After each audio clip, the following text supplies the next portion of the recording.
Hello, and welcome to episode 17 of the Detours in Music podcast. I'm Laura Rupel, and today we have Dr. Eric Guinivan, percussionist and composer who teaches composition and music theory at James Madison University. Hope you enjoy. My name is Eric Guinivan, and I am a composer and percussionist and a professor of composition at James Madison University. The first question I usually ask is if you could explain your start in music. Sure. So I started playing music in middle school and fourth grade, kind of your classic scenario where they'd say, like, here's all the instruments that are available. What do you want to play? I think I wanted to play trumpet, and then all the trumpets got chosen, and wound up settling on percussion. And I remember at the time I imagined picking percussion and then coming home to like a drum set waiting for me. And then I came home into a little practice pad. And oh, that's it. I just hit this thing with sticks, and it was originally kind of I don't know, not too excited about it. But then it got really fun really fast. I started taking it more seriously through middle school and into high school.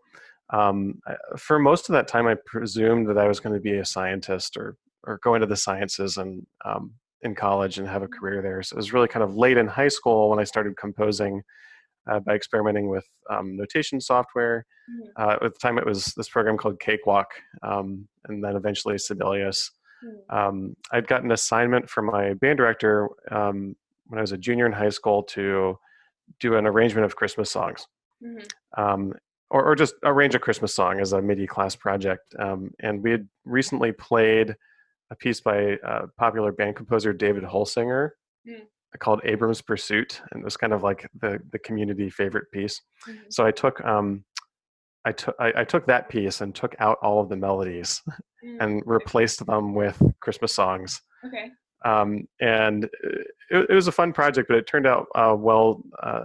And we had my band director offered to have the wind ensemble play the piece if I finished it and did the whole piece. So I did, and then got the experience of like having the ensemble, like my peers, play my piece, and I got to conduct it, and that was really kind of a formative experience, even though it was just like this kind of silly arrangement of Christmas songs. But that was sort of my like inlet to composing, was doing that arrangement, and then having this really amazing experience with it.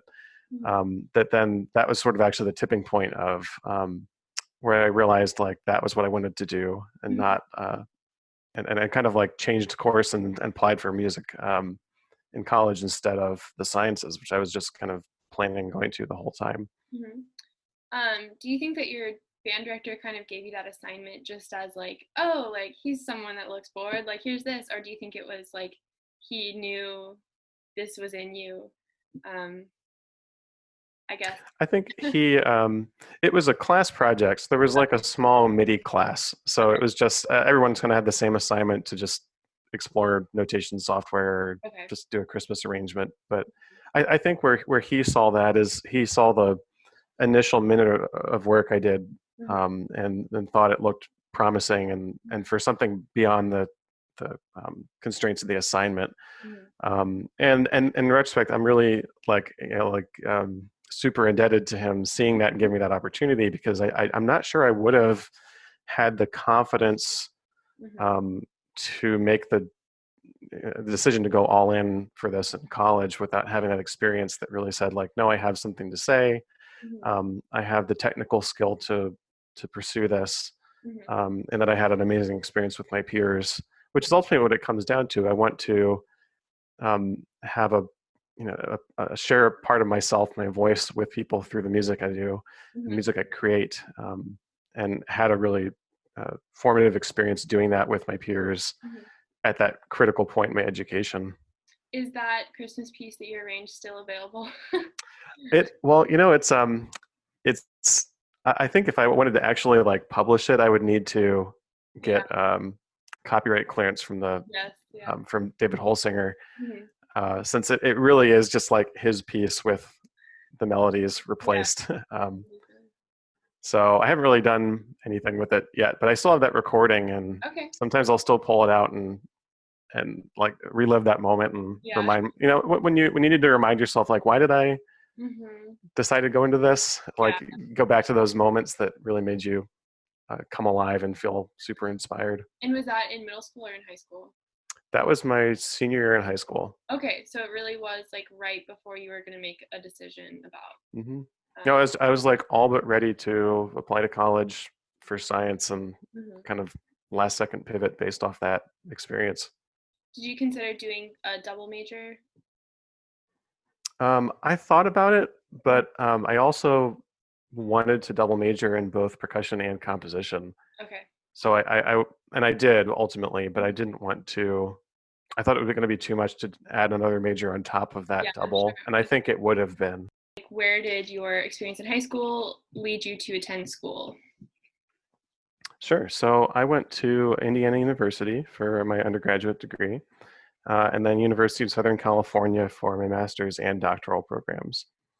I think the draw to IU was I really loved it during the visit. It seemed like a really large, vibrant community of top-notch artists, and then my experience there really confirmed that. Mhm. Um, really had a wonderful time at IU. It was exactly what I needed of being totally engrossed and surrounded by highest level artistry I Mhm. could possibly hope to be in. Mhm. And I also had just an incredibly diverse range of experiences there, from playing in, for me, percussion ensemble to contemporary music ensemble to opera pit to orchestras, bands, and choirs a few times. Mhm. Playing percussion in the choir, that is. Although I do wish I had actually sung in the choir at some point. It's Mhm. something that I feel like would have been good for me that I just never got the chance to do. Yeah. I was playing so much. Mhm. And then when I went to USC, before then, I'd never spent time in a big city or never lived in a big city. And I wanted to have that experience and to um, be part of similarly a thriving music school with a very rich culture, but also be in a city where I'd have opportunities outside of the school that I might not have in places like IU, where the music scene is very centered on the school there. Whereas in Los Angeles, there's just endless opportunities to do all sorts of other things outside of school. And so I got to also play with like local youth symphonies that weren't school affiliated. Got to do a couple movie scoring things like on the Warner Brothers lot.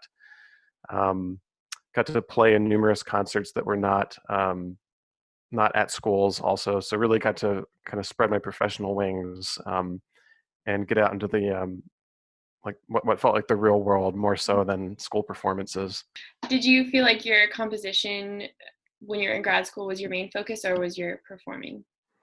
It was composition was my degree on Mhm. paper, Okay. but for me, like composition and percussion have always been just essential parts of my identity as a Mhm. performer or as a musician. Mhm. That I mean, I've certainly felt tugged many times along the path to commit more to one than the other. Mhm. Um, but I've since kind of settled into a cycle of sorts where like I'll regularly write for myself, and when I write for myself, I write at a level that is um, that I know will challenge where I'm at technically, Mhm. but will be within grasp. So then the work I do in composition elevates uh, my skill level and my just general artistry as a percussionist, Mhm. which then in turn inspires me to do it again. Mhm. So it's like the two kind of fuel each other. And I think for a composer to be regularly performing is extremely valuable, Mhm. um, because you think like a performer, you communicate like a performer, you are presented with the physicality of movement Mhm. that is involved in performance. That I think for a lot of young composers, often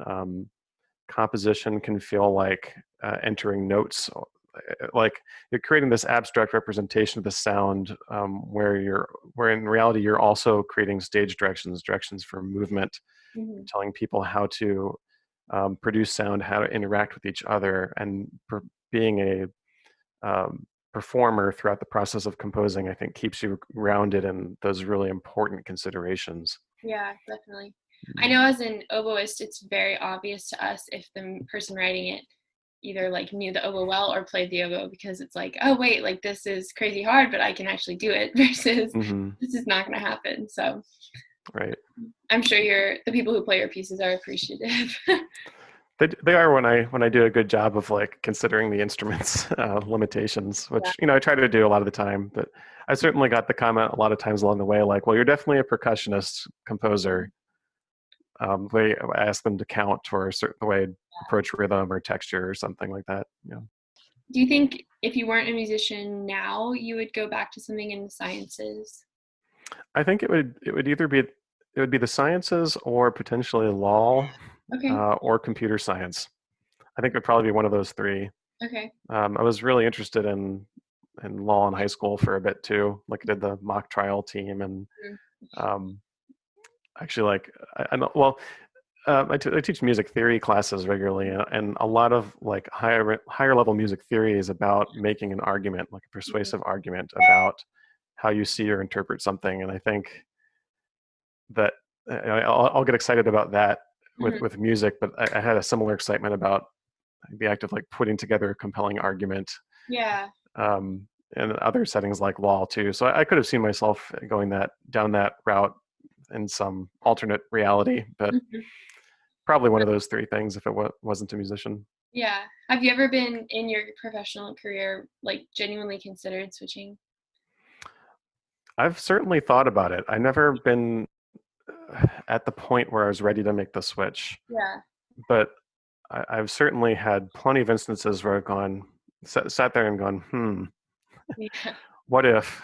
Um, for me, composing's hard. I Yeah. think it's actually a pretty difficult, challenging thing, and I think each piece that you write has to discover its own language and its own world and its own syntax. And because of that, I feel like every time I start a piece, I'm sort of back to square one, Mhm. um, and and it's sort of learning how to compose all over again Mhm. because what I did for the previous piece doesn't necessarily work for the new one. Yeah. And it's sometimes in those moments where I've done it enough that I know when I start that process that I'm in for that difficult Mhm. beginning. Um, but sometimes in the midst of that process, I think like, oh, this is hard. Mhm. What if I did something else? Yeah. Um, But yeah. that's the kind of thing as a student, it's kind of cool because I think we never envision our professors like having any doubts about anything ever, you know. So it can be kind of nice to hear like, oh, like just because I'm having a lot of trouble doesn't mean that like my teachers don't go through the same things or haven't Hmm. gone through the same things. Oh, and definitely do Yeah. for sure. And I have family and finance related things, Hmm. jobs, and Hmm. occasionally I'll think to myself, what if I went into something like that? Yeah. Because music's it's not what you go into if you want to make a killing. Yeah. Um, and when I talk to prospective students too, I tell them too like the one absolute requirement for collegiate music study if you're going to do it is you have to love doing this Hmm. and have to be pretty confident this is the thing that you want to do for your career and that you're not going to be as happy doing anything else. Hmm. What are some of the things that you struggle with as an undergraduate? Sure. I think my probably personally the thing I struggled with the most was finding a balance between the two areas of focus that I really valued. Hmm. Um, as a both a composition major and a percussion major, those two majors are fairly compatible, and then a lot of the degrees, a lot of the credits count for both. But well, you know how heavy ensembles can get, Yeah. and so I went up in a similar situation where I'd be in four ensembles at Yeah. the same time. So sometime my sophomore year, I was rehearsing like 12 to 6 on for three ensembles on Tuesdays and Thursdays, and it's like those days I couldn't write anything. Yeah, definitely. Um, so trying to find a balance between um, uh, uh, honoring all my performance obligations at a very high level and Mhm. practicing, being prepared for lessons, and also being prepared for composition lessons by writing a significant amount was really hard to find the balance of. Mhm. Um, it's something that like I want to say it took me a couple years to kind of figure out, and I think the answer to the balance for me was figuring out how to tailor all of those experiences to my interests and to what I was most compelled by to the greatest extent that the curriculum allowed me to. Mhm. Um, but one example that is, you know, how in applied lessons you'll have maybe repertoire that you've chosen or that you've picked with your teacher and that you're really excited about and you dig into, Mhm. and then you have your etudes and you have your technical exercises, and those sometimes that's just what you need, and then sometimes they're not as fun Mhm. or inspiring to work on, or Yeah. I don't know if you find that, but Yeah. uh, I found myself really having a hard time with the patience for the technical side of the things, the stuff that wasn't musical and expressive, or that didn't seem that way out of the gate to me. There was a particular book of mallet etudes that I was working through because my teacher wanted me to go through them sequentially. That Mhm. I wasn't really into it from the beginning, but then about halfway through the etudes, they start to get, well, what I perceive to be is like compositionally very awkward and Mhm. not satisfying. Mhm. And I got to one that I was just so uninterested in that I couldn't practice it. Yeah. I just couldn't get myself to practice it. And I went into my next lesson and he said, so did you prepare that etude? And I just told him like, I couldn't practice it because I hate the music. Yeah. And I was just terrified. I thought it was going to like, derail my course progress. And he said, oh, well, you should have told me earlier. Mhm. So let's get rid of that. And then we selected new repertoire. I believe it was Bach. And that reinvigorated my semester Mhm. in a major way. It got me to like actually want to practice instead of something that I was like going an uphill battle against. Yeah. And I think I used that teaching moment as a sort of a key that unlocked a perspective to approach every situation, every challenge with like, what am I most interested in doing with my career? Mhm. What repertoire excites me the most, and how can I weave that into what I'm doing as much as possible? Mhm. Um, so like naturally, I learned to like say no to a couple things so that I wouldn't have as full of a plate. But I mentioned earlier how I sort of got in this cycle where my composition and percussion kind of fuel each other. Yeah. And I think I found that through that struggle, actually, that struggle of trying to balance them and often feeling like I have too much to do and I can't do as much as I want to with anything or do anything at a high enough level. Mhm. Figure out how to look at that with the perspective of how can I get these different components to work synergistically, to Mhm. work with each other, and work in a way that um, is really inspiring. Mhm. And having that focus, I think, helped me kind of find a path out of that struggle. Yeah. And I find it um kind of hard to trust myself just because I feel like I'm young, I'm in school to learn all these different perspectives. So for me, I have trouble saying no to things because I guess I'm saying like that's impressive. I think that you could trust your intuition like that at a younger age because I have trouble saying no because I don't want to feel like I'm not ready to have big opinions about things or like I just need to experience everything. But But I think like young musicians often don't give themselves enough credit in that yeah. regard too. Like you're like you're forming opinion. You have opinions on everything that you're doing, and they're Yeah. really valuable. Mhm. And I think that there's something about the tradition of the academy and the separation of Mhm. um, the professor's opinions are up here, mine are down here. That like of course the professor's opinions are valuable, but we've the professors value your ideas as well and want you to express them. Yeah. Actually, I had an interesting thing. I had one previous composition teacher who would sometimes make very bold suggestions about how to alter a passage or work. Mhm. Some of the suggestions that seemed often to me like too severe. Like you should take this entire passage, change the register, change all the orchestration. And I think it took me a while to put together, but I think when I realized that he was giving me extreme examples to try to get me to assert my take on it and say like, okay, that's not what I want to do, but this is, and here's how it differs from that suggestion. Which in a way got me to think more, I know, maybe aggressively in asserting my own ideas. Mm-hmm. What's some advice you hear yourself saying a lot to younger musicians? Sure, yeah. I'd say sort of like a two-part answer to this. So the first is be persistent. It seems like maybe simple advice, but like keep at it, like keep doing something um, in music. Not and even if it's not the prescribed thing that you're supposed to do next. Um, and I guess the related point to that is be true to yourself and your interests. I think that kind of what I mentioned earlier when I was talking about my little Christmas arrangement moment. It's good. It's very valuable to stay connected to what has cultivated your love of music from the beginning and to the present.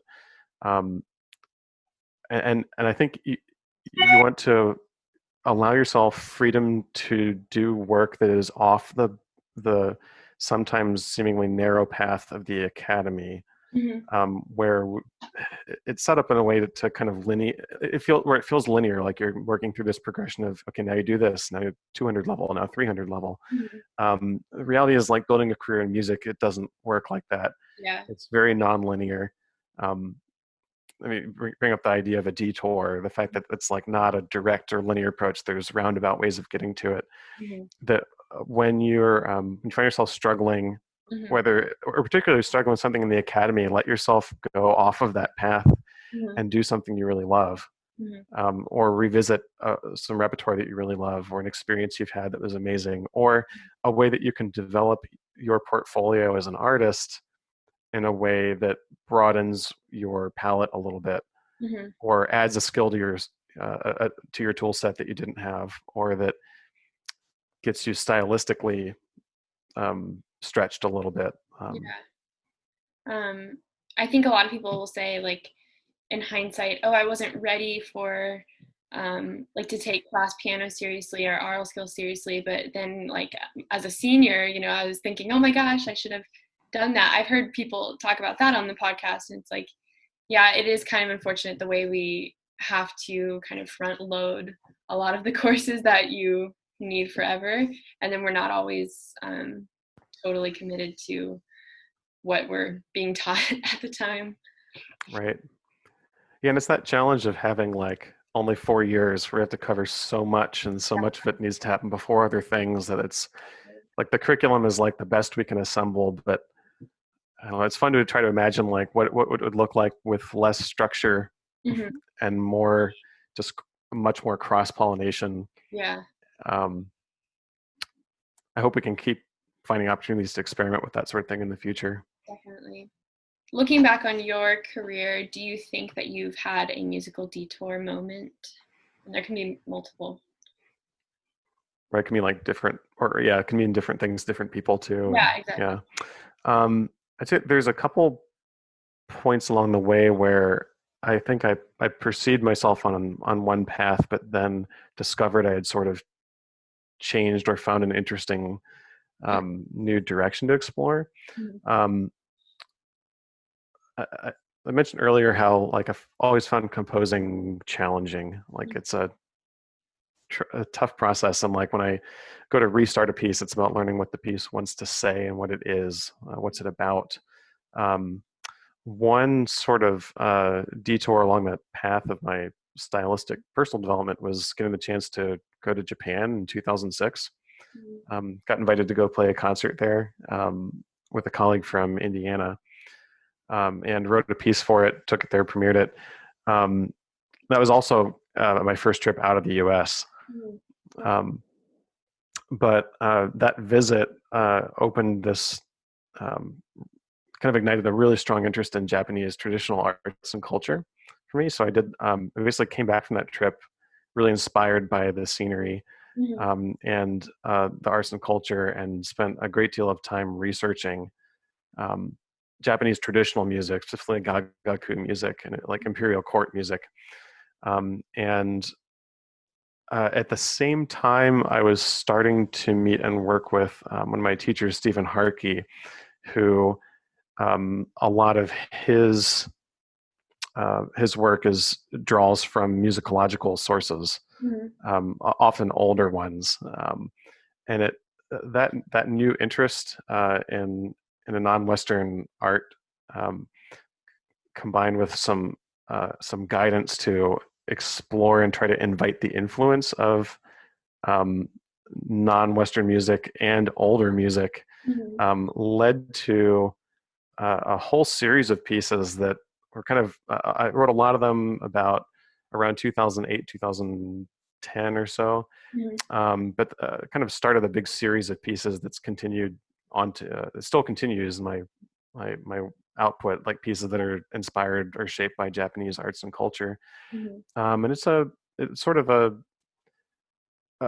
a detour in terms of my artistic development, Mhm.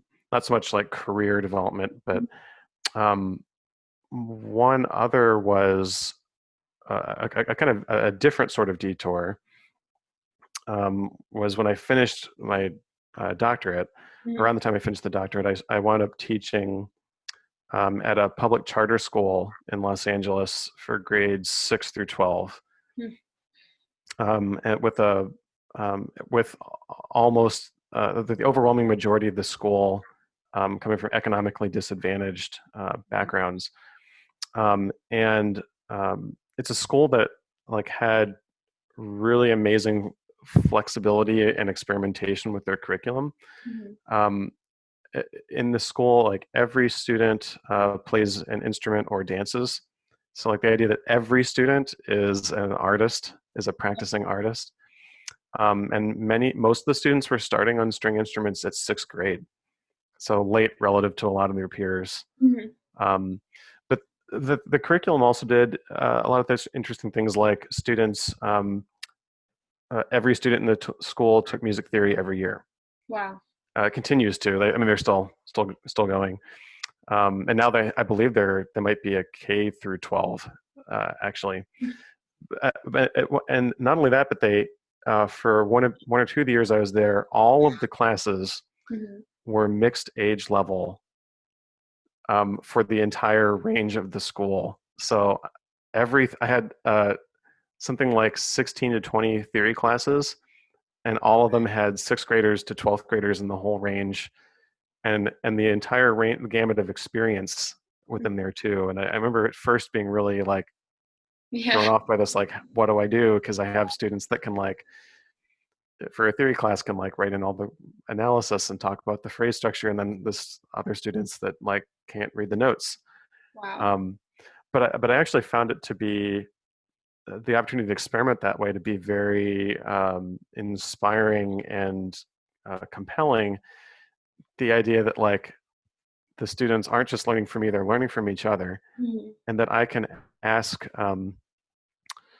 uh, ask a senior what they're hearing, and then they can explain it in terminology Mhm. that maybe won't make sense yet to a sixth grader, but they're seeing their older colleague and peer practice it and Mhm. use it.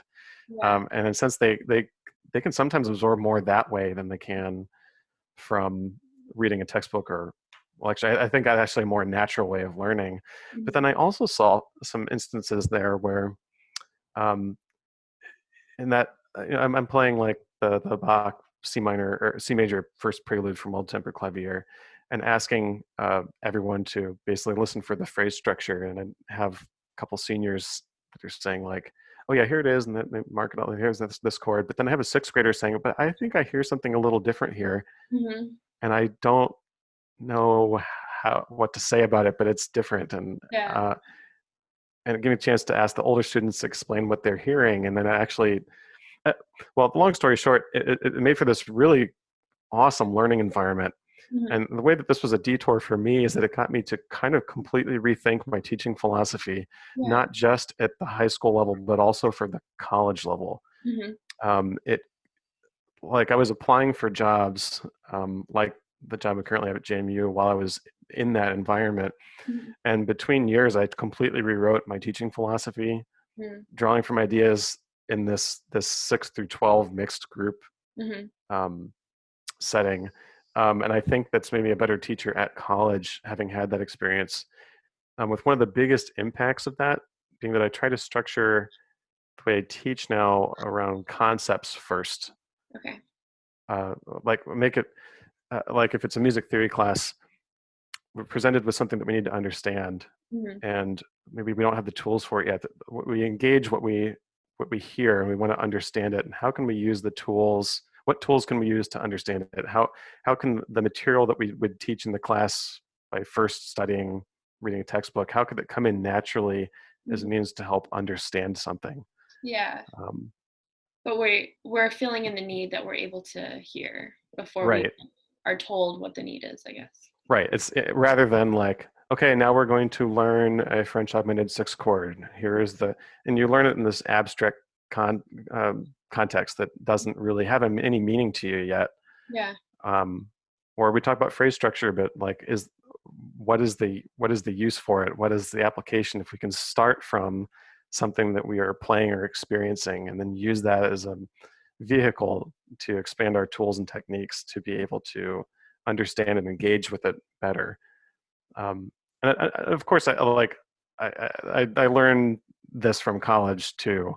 Mhm. But I think it was the hands-on experience of seeing a very wide range of younger musicians learn how to communicate and work together that was sense like a detour in terms of how I thought about um, music learning in a community context. And for them, it's also not their major yet. So it's like it's kind of less pressure and it's more like, as you said, community based. Dr. Guinivan and I then transitioned to talking about one of the quotes from my list that inspired him. That Okay. Bernstein quote about to achieve great things, two things are needed: a plan and not quite enough time. Mhm. Definitely really resonates with me because I've been in that situation so many times, as I'm sure you've been Yeah. too. Um, I find that as a composer, that what I want Hmm. is all the time in the world. Um, that difficult process of exploring what a piece wants to be, how it's going to put itself together. Um, that like I just want to take forever. I just want to have months, years to let the piece figure it out, and then I'll write a passage, and then I'll want to look at the passage and go like, is this the best it possibly could be?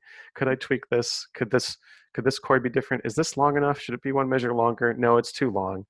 Yeah. Uh, no, I need another section. That section doesn't work, and I could do that endlessly. um, and I find that like yeah, sometimes the deadline is the most important thing getting it to happen, because you get the idea, you get it set in motion, but I can't spend too much time Hmm. um, kind of wrestling with that sort of decision. Yeah. So like having it just have to happen on a certain timeline, um, often a really good thing. Lately, I'm wishing, and well, I kind of want to take more time in that exploratory phase, because the past many pieces I've written have been under the gun for a deadline, Hmm. which the other side of that coin, I think, is when you have the deadline and you're creating, it encourages you to stay more within your comfort zone Hmm. and what you know how to do. So while I definitely appreciate the deadline and the fact that it makes me get stuff done, and often has led to some of my best work has been done under really like tight time constraints.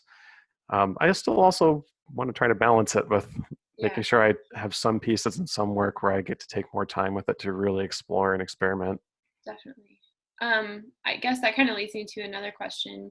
Are most of your compositions commissioned first, or is it just you writing something and then finding an audience for it?